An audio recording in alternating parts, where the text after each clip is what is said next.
శుక్రవారం లక్ష్మీ పూజ ఎలా చేస్తే ఫలితం ఎక్కువగా ఉంటుంది? అమ్మవారికి శుక్రవారం లక్ష్మీ అమ్మవారి వారంగా చెబుతారు. శుక్రవారాన్ని లక్ష్మీ అమ్మవారికి అనుకూలమైన వారంగా చెబుతారు.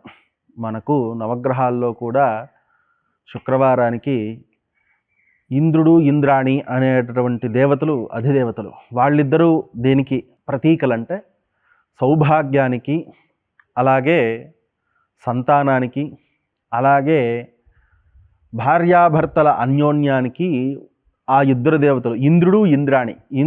ఇంద్రుడు మనకు తెలిసిన విషయం, దేవతలందరికీ అధిపతి. అలాగే ఆయన భార్య ఇంద్రాణీదేవి. వీరు ఇద్దరూ కూడా మనకు శుక్రవారానికి అధిదేవతలుగా పిలువబడుతున్నారు. వీళ్ళిద్దరికీ కూడా శుక్రవారానికి శుక్రగ్రహము కూడా ఈ యొక్క శుక్రవారానికి అధిదేవతగా చెప్పబడుతూ ఉన్నది. వీటన్నిటికీ కూడా అమ్మవారు, లక్ష్మీ అమ్మవారు అధిదేవత, ప్రధాన దేవతగా చెప్పబడుతూ ఉంది. అందువల్ల శుక్రవారం నాడు లక్ష్మీదేవిని పూజించడం అనేటటువంటి విషయాన్ని లోకంలో ఎక్కువగా చేస్తూ ఉంటారు. శుక్రవారం నాడు ఎటువంటి విషయాలు చేస్తే అమ్మవారి యొక్క అనుగ్రహాన్ని మనం ఎక్కువగా పొందగలము అనేటటువంటి విషయానికి వస్తే, అమ్మవారికి కమలములు అనేటటువంటివి ఎక్కువగా ప్రీతి. అమ్మవారు ఎప్పుడూ కూడా కమలంలో, పంకజంలోనే పుట్టింది అనే విషయాన్ని కొన్ని విధాలుగా చెప్తారు.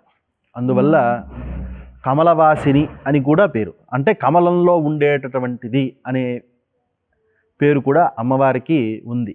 అందువల్ల అమ్మవారికి కమలాలతో పూజ చేయడం వల్ల, అలాగే తెల్లని పువ్వులు, కలువ పువ్వులు కావచ్చు, లేదు మల్లె పువ్వులు కావచ్చు, అలాగే ఇలా ఈ మల్లె జాజి ఆ యొక్క జాతికి చెందిన పువ్వులు ఏవైతే ఉన్నాయో వాటికి మంచి వాసన కలిగిన పువ్వులతో కనుక పూజ చేసినట్లయితే అమ్మవారు శుక్రవారం నాడు మనకు సంతానాన్ని, సౌభాగ్యాన్ని, భార్యాభర్తల యొక్క మధ్య ఉన్నటువంటి అన్యోన్యాన్ని పెంపొందించుకోవడం, ఈ యొక్క విషయాలన్నీ కూడా అమ్మవారు మనకు అనుగ్రహిస్తుంది.